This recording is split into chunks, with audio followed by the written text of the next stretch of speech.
మిమ్మల్ని నవ్వించడానికి ఒక special person వచ్చాడు. తనకున్న నాలెడ్జ్తో తనదైన శైలిలో కామెడీ చేస్తూ ఒక యూట్యూబ్ ఛానల్తో బిత్తిరి రాజు క్రియేషన్స్ అనే ఒక యూట్యూబ్ ఛానల్ ప్రారంభించి తనదైన శైలిలో వీడియోలు తీస్తూ మేము అందరినీ కడుపుబ్బ నవ్వించడానికి ఆడెపు రాజు అలియాస్ బిత్తిరి రాజు ఇప్పుడు మన స్టేజ్ మీదకి ఇచ్చేస్తున్నారు. అందరూ ఒక్కసారి చప్పట్లతో అతనికి స్వాగతం పలుకుదాం. వెల్కమ్ బిత్తిరి రాజు. అందరికీ ముందుగా నేను ఎవరో తెలియాలి కాబట్టి నా గురించి ఒక్క నిమిషం చెప్తా. నా పేరు ఆడెపు రాజు. నన్ను సోషల్ మీడియాలో అందరూ బిత్తిరి రాజు అంటుంటారు. ఎందుకు అనంటే బిత్తిరి రాజు క్రియేషన్స్ అని ఒక యూట్యూబ్ ఛానల్ పెట్టి అందులో కామెడీ వీడియోస్ చేస్తూ ఉంటాను. ఇలా ప్రోగ్రామ్స్ కూడా చేస్తూ ఉంటాను. సో నాకు తెలిసినటువంటి కామెడీ, నాకు తెలిసినటువంటి జోక్స్ ఇలా చేస్తూ వీడియోస్లో ప్రజెంట్ ఒక 30,000 సబ్స్క్రైబర్స్ని అయితే సాధించాను. సో ఇంకా సబ్స్క్రైబర్స్ కావాలి కాబట్టి ఇలా ప్రోగ్రామ్స్ ఎక్కడ జరిగితే అక్కడికి వెళ్ళి ఇలాంటి స్టాండప్ కామెడీలు చేస్తూ ఆడున్న 10 మందితో సబ్స్క్రైబ్ చేయించుకుంటూ అలా ముందుకెళ్తున్నా. సో మీ యొక్క ఆశీర్వాదం కూడా నాకు తప్పకుండా ఉండాలని కోరుకుంటూ నా యొక్క స్టాండప్ కామెడీని మొదలు పెడుతున్నా. ఫస్ట్ ఇక్కడ నేను రాగానే జరిగినటువంటి జోక్ ఏంటంటే నేను కూడా మీ బ్యాచ్ అనుకొని వెంకటేష్ అన్నకి బ్యాడ్జ్ పెట్టింది నాకు. నేను కూడా మీ బ్యాచ్ అనుకున్నాడు పాపం. పర్లేదు ఇక అందరం అయ్యా నువ్వు కూడా మా ఫ్రెండ్ లాంటి బ్రో అని చెప్పిండు. ఓకే సరే. ఇట్లనే గెట్ టుగెదర్ పార్టీ జరిగినప్పుడు బాయ్స్ కలిసి ఎట్లుంటుంది, గర్ల్స్ కలిసి ఎట్లుంటుంది అనేది మనం కామెడీ రూపంలో, ఒకవేళ బాయ్స్ కలిసి అనుకో ఇద్దరు ఫ్రెండ్స్ కలుస్తారు, అరే మామ నమస్తే, నమస్తే మామ అంత మంచేనా అని చెప్పి హక్ చేసుకుంటారు. హక్ చేసుకోగానే వాళ్ళు తాకేది ఫస్ట్ చెస్టులు తాకాయి, బొత్తలు తాకుతాయి, ఎవరికోళ్ళు డిష్యూ అని గుద్దుకుంటాయి. అరే మామ ఏంద్రా నీ పొట్ట అంతుంది అంటారా అంటే ఏం చేయమంటావు మామ, పొట్ట లోపలికి అన్ని పోతున్నాయి కానీ పొట్ట మాత్రం లోపలికి పోవట్లేదురా అంటాడు. సో పొట్ట అరే నాదే అంతున్నా అంటారా అంటే నీది ఎంత ఉందిరా, అది పొట్ట యాదగిరి గుట్ట అంతుంది ఏంట్రా దరిద్రుడా, ఏం చేస్తాను అంటే ఏం చేయమంటావు మామ, లక్షలు పోతాను పోసి పెంచుతానని ఏర్పడుతుంది, నేను పోతేనే ఉన్నా అది అత్తనే ఉన్నది. ఎవరు అంటే అన్న నిన్ను ఉద్దేశించి అంటలేను, బొత్తరుల్లో ఉన్నాను. సరే అట్లా పొట్ట గురించి ఒక మహాకవి ఏమన్నాడో తెలుసా, ఆడదానికి బొట్టందం మొగోడికి పొట్టందం అన్నాడు.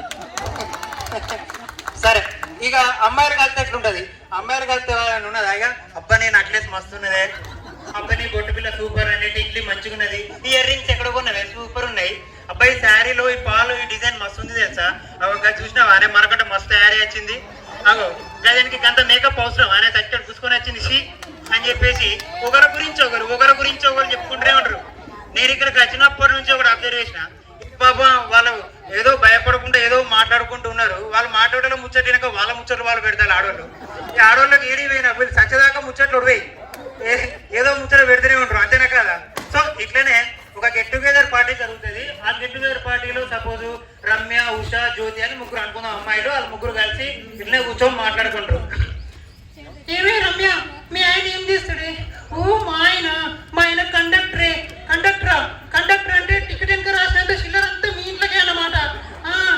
అదేం లేదే, ఎవరు చెప్తారు ఊకో గమ్మత్ మాట్లాడుతావు నువ్వు, సరే కానీ మీ ఆయన వేస్తుంటాడు ఏమైనా చూసుకుంటాడా నేను, ఏమో తీయే వాడు పెద్ద సైకో గాడు, అయ్యో ఎందుకే గట్లు అంటాను, ఏం లేదే నేను పక్కింటి దాంతో మొన్నటికి మొన్న తర్వాత అక్కడ నిల్చొని ముచ్చట పెడతా అంటే లోపలన్నాడు, ఇంకొంచెం లోపలన్నాడు అంటే ఏంటండి అంటే ఫుట్బాల్ ప్రయాణం ప్రమాదకరం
ఆయనలు ఇద్దరు గురించి తెలుసుకున్నాం. మరి మీ ఆయన ఏం చెప్తాడే?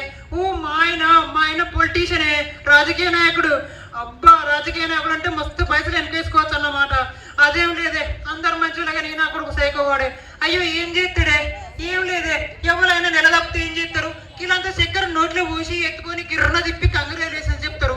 ఈ నా కొడుకు ప్రెస్ మీట్ పెట్టి దీనికి నాకేం సంబంధం లేదు, అంత ప్రతిపక్షాల కుట్ర అంటాడే.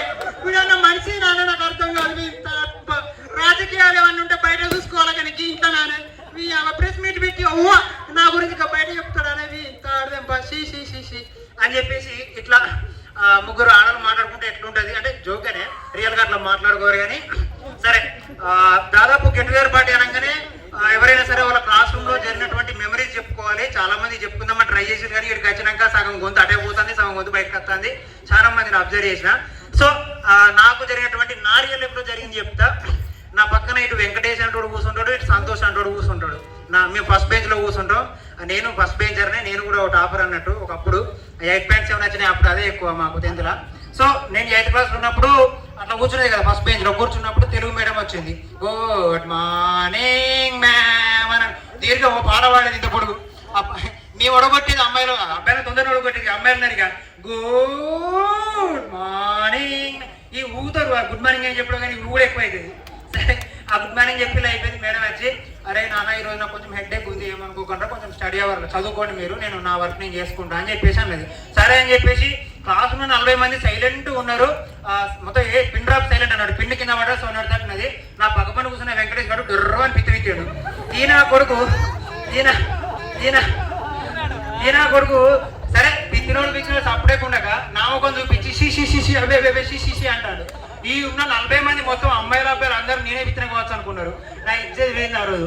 ఏం Telugu madam A stupid fellow you get out అని చెప్పేసి బయటికి పొమ్మన్నది. బయటకు వచ్చి చెట్ల కింద నిల్చున్నా నేను. ఇక అట్లా విత్తిన తర్వాత వాడిని అయిపోయిన తర్వాత చెట్ల కింద కూర్చొని లంచ్ చేస్తాం కదా, చేసేటప్పుడు అరే మామ నువ్వు విత్తిన నేను విత్తినా అని చెప్పిన వేంద్రాలు నువ్వేం మనిషిరా అని తిన్నా. తిడితే వాడనే చేస్తా సారీ మామ అది చూస్తాడు అనుకుంటా డుర్రు అన్నది. నన్ను ఏం చేయమంటావు చెప్పా అంటాను.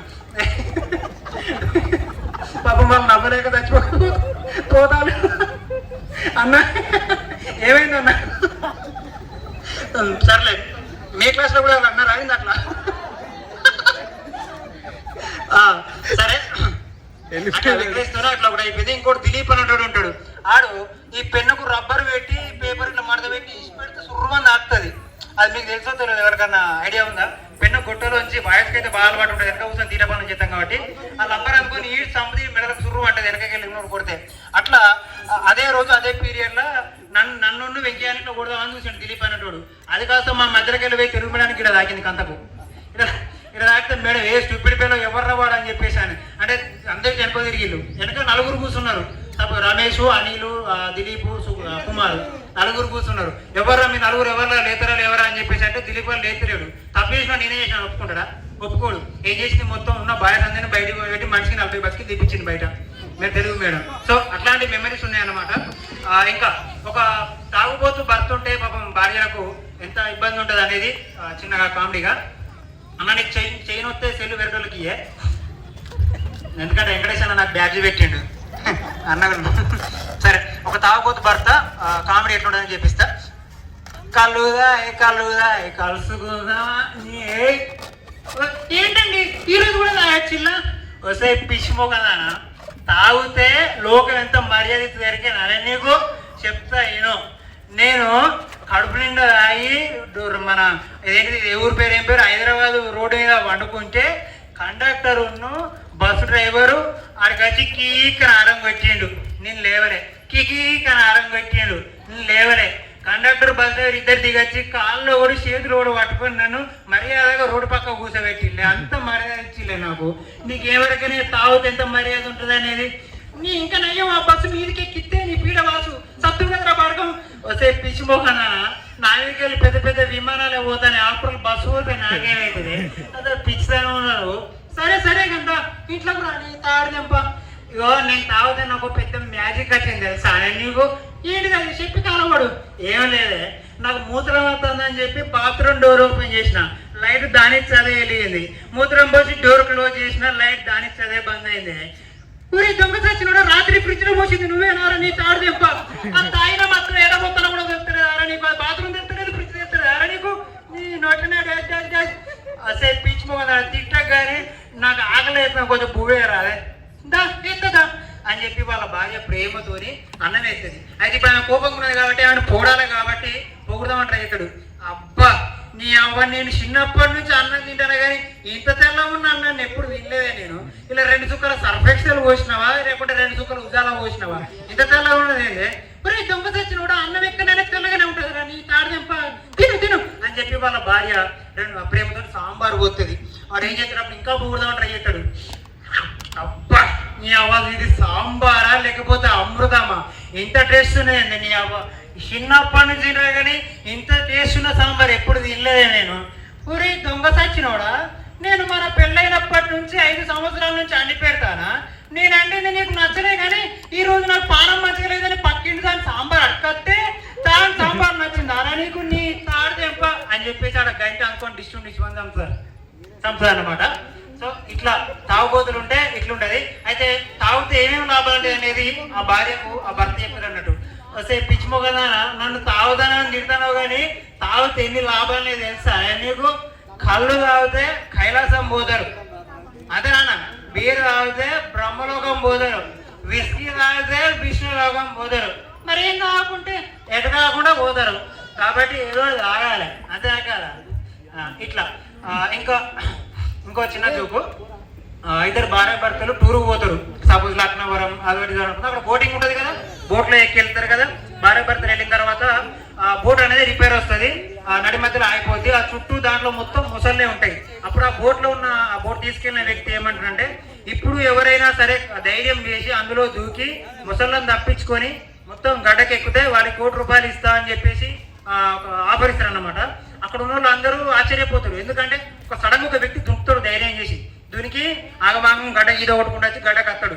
వచ్చిన తర్వాత అందరూ మళ్ళీ ఆడకో మంచి బోట్ పోయి అక్కడి నుంచి గడ్డకు వచ్చి అందరూ నువ్వు చాలా బాగా అసలు నీకు ఇంత ధైర్యం ఎక్కడిది, ఇంత బాగా ఈదుకుంటూ వాళ్ళ ముసలున్నాయన్న భయం లేకుండా ఎట్లా వచ్చినావు అని చెప్పంటే నేనెక్కడ దొరికిందన్న వెనకెళ్ళి ఎవడో దొబ్బేసిండే నన్ను అని చెప్పేసి అంటాడు. అలా వాళ్ళ భార్య వస్తుంది. వాళ్ళ భార్య వచ్చి ఏంటండి మీకు ఇంత ధైర్యంగా అనుకోలేదు తెలుసా, మీరు ఎక్కడ దూకిల్లా అసలు ఇలా? నేనెక్కడ దూకింది వెనకెళ్ళి ఎవడో దొబ్బేసిండే నన్ను. ఆ దొబ్బేసింది ఎవరో కాదండి నేనే దొబ్బేసిన ₹1 కోటి అన్నాడు కదా. ఒకసారి పిచ్చిమోకదా నేను దత్తే ఏం చెప్పివే నువ్వు, మీరే కదండి పెళ్ళైన కొత్తలో నీకోసం ప్రాణాలైనా ఇస్తానన్నారు. ఒకసారి ఇదే నానే అమ్మ ఏదో క్యాజువల్ గానే నేను ఇట్లా భార్య భర్తలు. ఇంకొక స్వామీజీ దగ్గరికి ఒక భర్త పోతాడండి. భర్తల పాపం భార్యలతో చాలా ఇబ్బంది ఉంటుంది. వాళ్ళతో నోటి అంటే ఉంటాడు కదా అన్న, పెళ్ళైన రోజు చెప్తుంది ఆ బాధ. నాకు కూడా తెలియదు కానీ ఏదో జోక్ చెప్తానా. సో ఆ భర్త ఒక స్వామి దగ్గర పోయి స్వామి నేను మా భార్యతో నేగలేకపోతానా, అసలు ఈ భార్య భర్తలు అంటే ఎవరు అన్న స్వామి అని అడిగితే ఆ స్వామీజీ అంటాడు, నాయన భర్త అనేటోడు ఎవడంటే భార్యను తన గుప్పెట్లో ఉంచుకోవడానికి ప్రయత్నిస్తూ భార్యను తన ఆధీనం చేసుకోవాలనుకునేవాడే భర్త అని చెప్పేసి అంటాడు. మరి భార్య అంటే ఎవరు స్వామి అంటే, భార్య అంటే ఏం లేదు నాయన, భర్తకు భయపడ్డట్టు నటిస్తూ భర్తనే తన గుప్పెట్లో ఉంచుకునేదే భార్య అని చెప్తాడు. సో ఈ విధంగా భార్య భర్తల గురించి ఆ స్వామీజీ మాట్లాడుకుంటున్నాడు అనమాట. ఇంతకుముందు ఒక అన్న శ్రీధర్ అన్న పాట పాడిండు, చాలా బాగా పాడినామన్న. ఎక్కడో పుట్టి ఎక్కడో పెరిగి ఇక్కడే కలిసాము మల్లంపేట హై స్కూల్లో అని చెప్పేసి చాలా బాగా పాడినాము. యాక్చువల్గా నేను అనుకున్న పాడదామని ఇక్కడ పాడేసావు. సో ఈ ప్రోగ్రామ్ ని కష్టపడి వాళ్ళు ఎవరైతే ఉన్నారో శ్రీధర్ అన్న మరియు ఇంకా మిగతా 2 అక్కలు ఉన్నారు, అన్న ఉన్నాడు, చాలా మంది కష్టపడి మిమ్మల్ని అందరినీ ఫోన్ చేసి ఇక్కడికి గ్యాదర్ అయ్యే విధంగా చూసి ఇంత ప్రోగ్రామ్ ని సక్సెస్ చేసినటువంటి అన్నలకి మరియు మీ అందరికీ కూడా ఇక్కడికి వచ్చినటువంటి ఉపాధ్యాయులందరికీ థ్యాంక్ యూ సో మచ్ అండి.